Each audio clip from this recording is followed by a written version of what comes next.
Oh, dear, dear, dear. Megyn Kelly, what happened to the... You know, when I start to see... It's sort of my job to look at what's happening in the world, certainly as it relates to the Jewish people and Israel.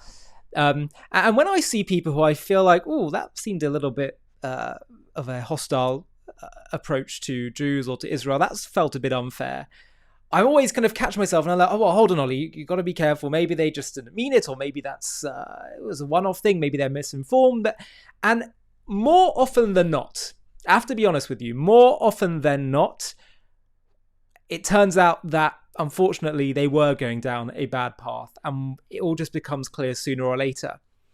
And I'm beginning to think this more and more with Megyn Kelly. I'm beginning to lose my patience, so to speak, with her in an intellectual sense, not as a person, but in terms of her as a public figure, because she seems to be engaging in a double standards towards who she criticizes and who she says I refrain from criticizing.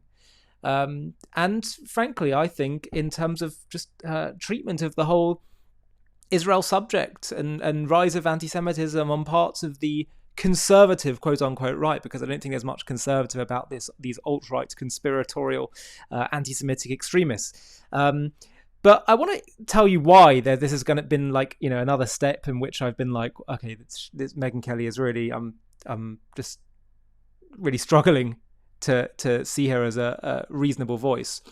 So let's first of all watch this clip where she talks about her conversation with Ben Shapiro. For a bit of background, there's been these absurd, ridiculous conspiracy theories about Charlie Kirk's tragic assassination. Charlie Kirk was someone I knew, by the way. And Candace Owens has been pushing this narrative that we don't know the full story, that it wasn't Tyler Robinson, the radical progressive trans activist that didn't like Charlie, but actually it seems like she's making all kinds of suggestions about people in Charlie's own inner world, including there's been Ben Shapiro mentioned implicating Erica Kirk, Charlie's widow, in this. First of all, Megyn comes out, and she, by the way, has been very careful to refrain from showing any criticism of Tucker Carlson, who's been fawning over and platforming people with no challenges whatsoever, people who are genuinely anti-Semitic, conspiratorial, and extremist. But here she goes out criticizing Ben. Let's have a watch. He said that Candace has been claiming Erica Kirk was behind the murder of Charlie, which I had not heard, and I was taken aback because that seems like something I would have heard. It's so crazy. And I have since learned it is not true. Candace has not made that claim. And in fact, I've now seen several clips of Candace specifically defending Erica Kirk and saying she would never make a claim like that about Erica, and that she is open-minded to other people at Turning Point. That's obvious. She's been making that point. I had heard that point.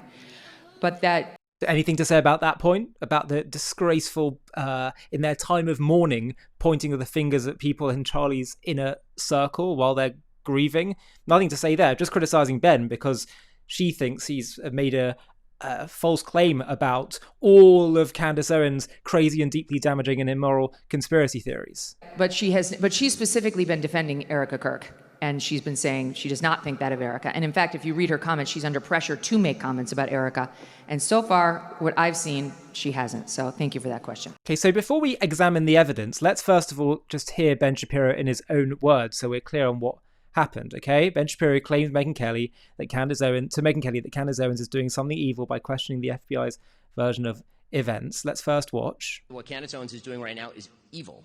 It is evil what she is doing right now. Okay? And I say that again. But what because like I didn't opine on whether it's evil or not, but my position is it's really none of my business. And why is it? But I have a question. Why is it none of your business? I mean, you comment on these things for a living. I'm not mother of the internet. No, but if this were on the left and somebody were accusing Charlie Kirk of his wife having murdered him, I assume that you would be talking about it. Is that what Candace is accusing Erica of? Yes. Of murdering her own husband? She's accusing TPUSA insiders and other members of the right wing, including Seth Dillon, of being involved in the murder of Charlie Kirk, yes. Okay. like I said, I don't take in that content, which is an honest statement. I don't have time to watch Candace's show. I believe you. I believe you. But the point that I'm making is that what I understand friendship Candace should to not, have in been our doing. business, I think it's important. Listen, Candace friendship and I are should not friends. trump. We don't even know each other. I understand, but even with Tucker, friendship should not trump our manifest requirement to speak out when people do and say things that are both detrimental to conservatism and morally wrong. Okay, Absolutely right. Now, by the way, before we examine Ben's statement and the truth of all of this, let's just understand the inconsistency here. On the one hand, she criticizes Ben Shapiro publicly because she thinks he's done something wrong. But when confronted with, before she even wants to validate it all, when confronted with the accusation or the claim that Candace is making these conspiracy theories about Turning Point USA senior people and Erica Kirk, she says, look, well, I'm not mother of the internet. Which one is it? Now, she might say, yes, well, I'm just responding to something Ben Shapiro directly said to me on my show and, clarifying the record. But I have seen a pattern of this, of selectively choosing who to criticize and who not to. So let's now actually have a look at what we know of Candace Owens, what she's had to say about Erica Kirk, because this is essential stuff. Have a watch.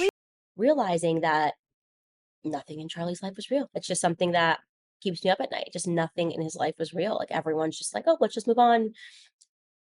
It's so crazy to want to figure out what happened. Let's just start issuing gag orders. And the way to honor him is to give money. I don't know. There's just something really sick and demonic about the entire thing. There's two things happening here. There's a widow, and then there is the chairman and the CEO, and she has assumed that role. Okay. So criticisms pertaining to anything at Turning Point USA that are being directed at Erica are fair. Yeah, I'm putting the fire here right at the feet of Turning Point because I am disgusted. I am genuinely disgusted. I am looking around and wondering whether Charlie's entire life was the Truman Show. None of you guys are behaving in the way that you should be behaving. But I'm starting to think that the assassination of Charlie Kirk was something akin to a regicide, right? The assassination of a king to install a new ruler who the king would have never approved of. He left me a blueprint in all of his journals, but more so than that, I was his vault for literally everything. He shared everything with me, his vision, his dreams. In the event of his untimely death, he just, in the third notebook, he was like, oh, and if I accidentally get shot on campus, here's what you should do. Call Erica. And then after you call Erica, come find this notebook. And in this notebook, you'll see that I am using adjectives like fantastic and heroic to describe Mikey McCoy. My husband's chief of staff, the amazing Mikey McCoy. Why are you doing that? Why do I feel like you're trying to program me? And if during this process of our imagination, common sense comes on and we're like, oh, but wait, Charlie, wasn't he like a boy genius? He's a pretty bright kid. Wouldn't he have maybe formalized that succession plan outside of like a diary? Maybe call one of his many lawyers? Maybe formalize it in a will? Because that's what you're supposed to do if you are thinking about dying and you need to make a plan. You make a will. I'm sure he had a will. But no, he wanted to put it in these notebooks. And then the plan was to guilt us, I think, to try to haunt us with the ghost of Charlie's notebooks that we're never going to be allowed to read, but we're supposed to accept that they most definitely read. Like, for sure. That's what it feels like. I am told that these people believe the official narrative. Lone shooter. No one else involved. Just a crazy guy with too many pronouns in his bio. To have seen the autopsy report, to have seen the different evidence portions that have been collected, I trust our team. Hey, 1963 called and they want their narrative back. All that's missing from the story is a grassy knoll, right? Just need a grassy knoll. Anyways, back at headquarters, I am told it's business as usual. And it's kind of giving me like, I don't know, LBJ when he gets sworn in that famous picture. Unfortunately, sworn in. Unfortunately, of course, he's sad in this photo. Gosh, he's obviously not wanting to be the president of the United States. JFK was shot and killed. And now LBJ has to step up, unfortunately. But I got to be honest, I wasn't there. I don't think LBJ was actually that upset. I don't know why. Vibes. The vibes just aren't vibing for me in that picture. But maybe he was. Maybe the truth is that LBJ simply, to use an expression, had his wits about him. it becomes clearer and clearer. It just screams at me that this was an inside job, okay? I want you to imagine you get a phone call, okay, from whoever saying that the person that you love most in this world and the person that you are married to has been shot. How fast are you getting off that phone? You're staying on the phone.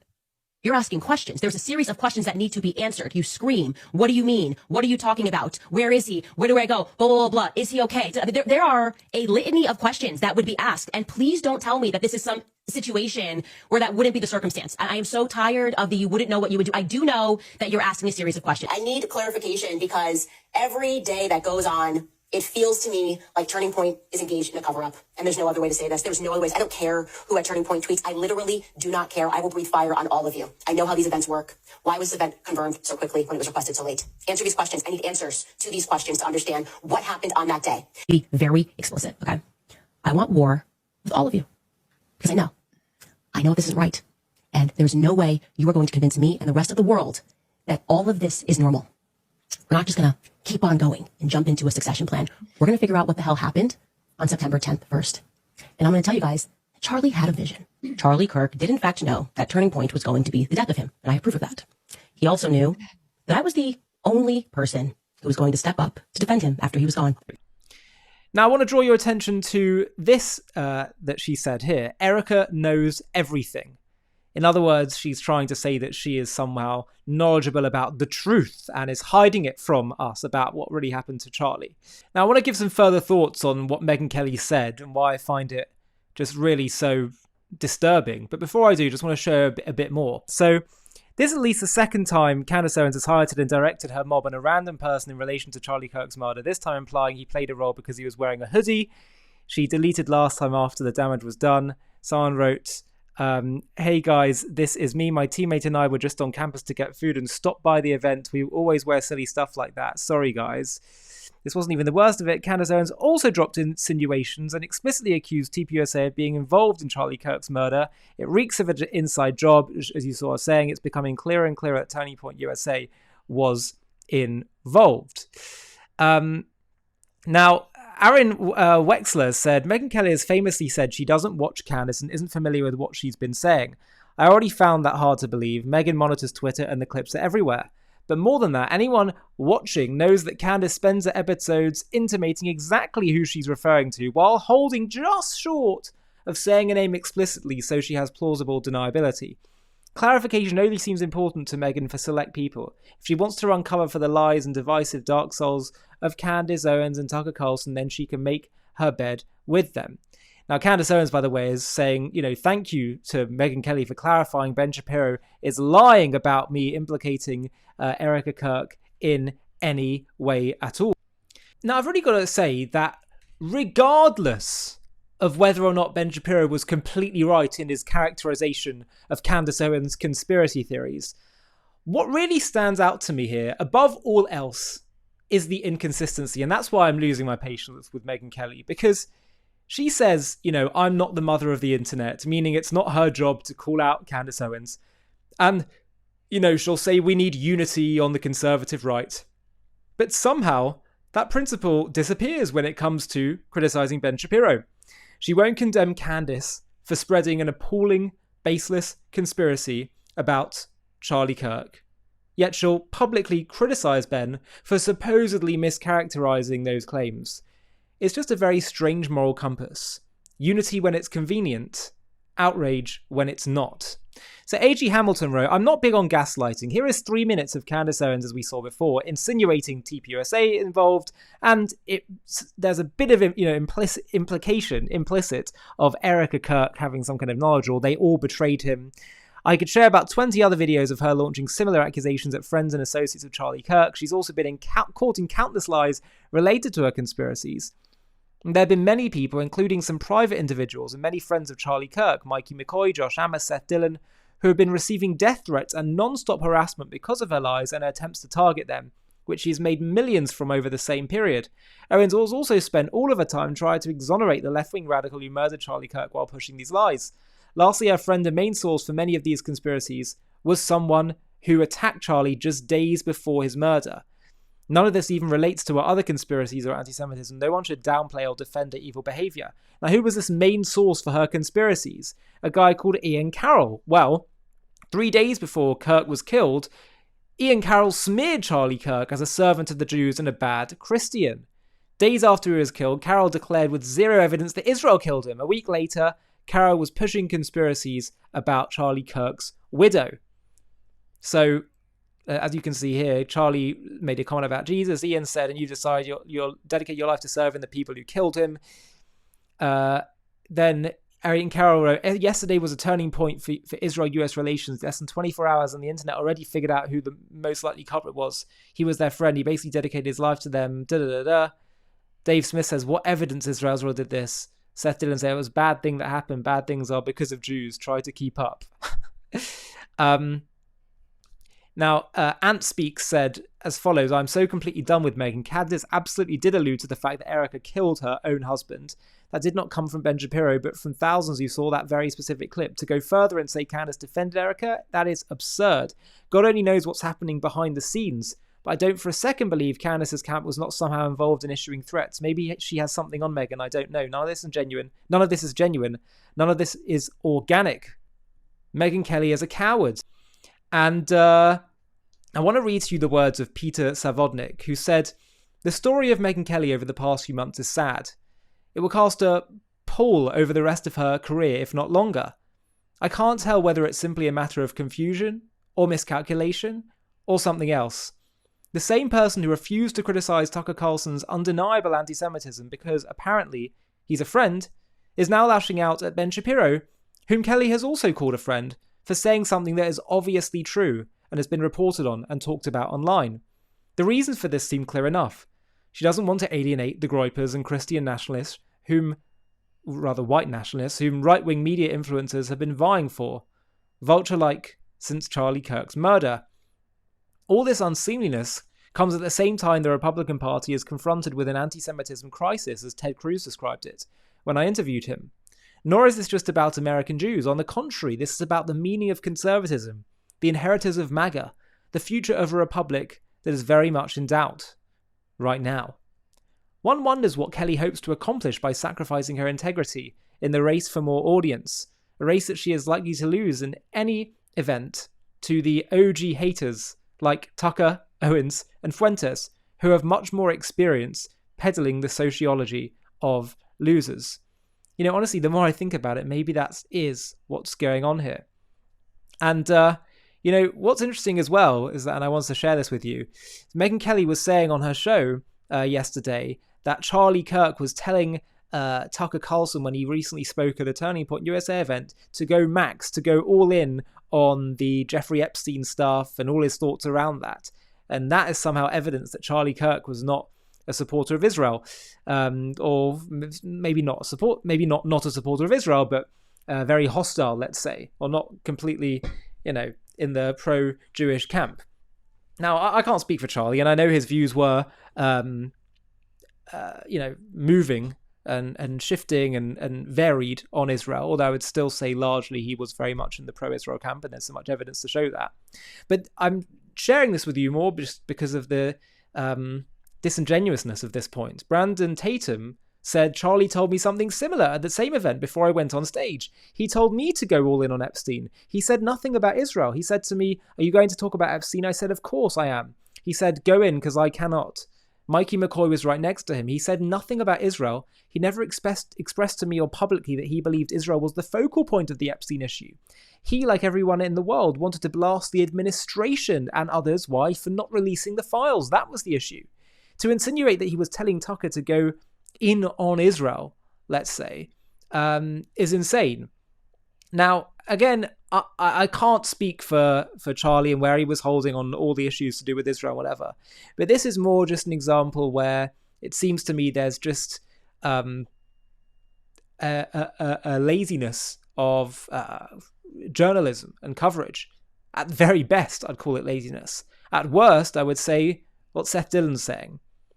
You don't have to hate Jews yourself to side with those who do. You just have to be a coward without a conscience. And unfortunately, I don't think that historically I felt Megyn Kelly was in that camp at all. And I still believe that, people can change. And maybe this is actually just, just a pitch for more views. But ultimately, as I say, I think the evidence is mounting up that Megyn isn't just, making an error of judgment here. She's willingly turning a blind eye. Before we finish, I just want to share with you something really important. We are told that Israel's actions are the cause of the Israeli-Arab conflict, but we've just released a groundbreaking documentary proving that Arab Islamic Jew hatred far predates Israel's re-establishment. This is a critical fact that everyone needs to learn about. Have a watch of our trailer for our new JTV Plus documentary entitled Arab Antisemitism Before Israel's Re-establishment. Picture yourself, it's 1834 and you're a Jew living in Tzfat, which is a northern city in Israel, then under the Ottoman Empire. Your family is part of this ancient city's spiritual heart for generations. You study Torah, you trade in the market, and live quietly among your Arab neighbours. But one day, a mob storms your street, shouting, "Kill the Jews!" Your home is looted, your synagogue burned, your loved ones beaten. This isn't about Israel. Israel won't exist for 114 years. This isn't about settlements, the IDF, or the 1948 displacements. This is raw, violent hatred aimed at you for being a Jew. And it's not just in Palestine, it's part of a centuries-old story of anti-Semitism woven into Arab and Islamic history, from the dawn of Islam to the streets of Hebron. The claim that this conflict began with Israel's creation, the Nakba, or modern policies, is a farce, a distortion that collapses under history's magnifying glass. Welcome to JTV Plus. I'm Ollie Annisfeld, and today we're uncovering a history too often buried, the relentless anti-Semitism among Arabs in Palestine before 1948, rooted in a broader Arab and Muslim hostility that began with Islam's inception in the 7th century.